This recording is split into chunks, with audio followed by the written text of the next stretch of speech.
One of those parents is Jay Roti. He has 2 college-age students and a 14-year-old freshman at Lockport Township High School. Jay, thank you for joining me. Thank you for having me. How are you? I am good. I hope you are doing well.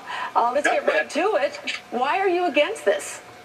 Well, here's the thing, is that whether a person wants to wear a mask, whether they don't want to wear a mask, or whether they're undecided, they should have that option.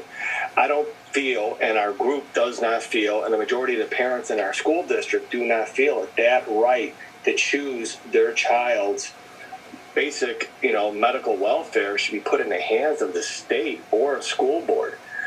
We had a couple of meetings, the last meeting for District 205, which is our high school district. We had overwhelming, they actually put out a survey, Sylvia. They put out a survey, and it was basically around 3 questions. And the first question was, what are your main concerns going into the August, for school starting in August 2021? And they kind of put questions out that didn't give you straight, direct answers. One of the questions, the main question, or the answers were, are you more concerned about vaccinated? Are you concerned about masks? Are you concerned about shield testing? And the majority of the parents just chose masks.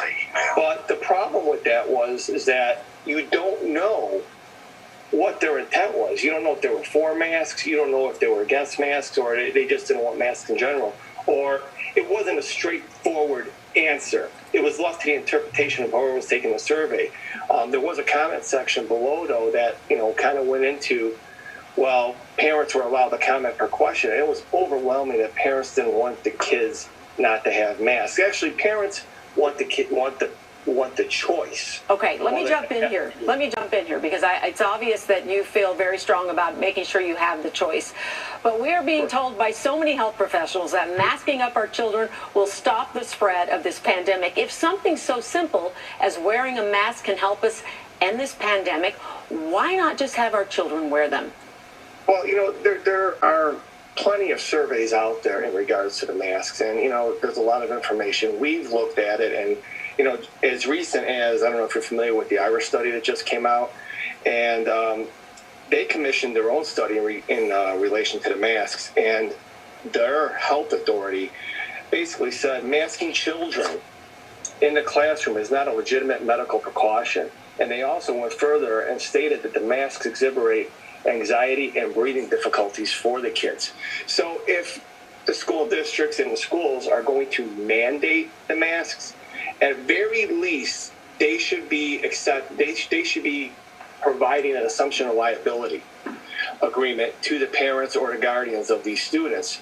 In the event that there's any adverse effects to the masks, then they're taking on the responsibility. So if the masks are completely safe and there's no adverse reactions, whether it's disease, whether it's sickness, illness, signs of depression, and God forbid, possible suicide, then they should assume that liability. And when you say they should assume the liability, what are you saying exactly? That they'll take the responsibility? If a kid, well, I don't know if you're familiar with the student in Oregon at the Summit High School.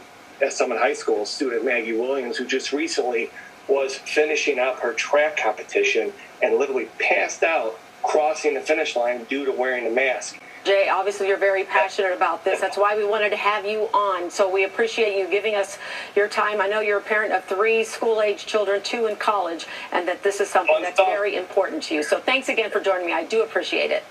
Thank you, Sylvia.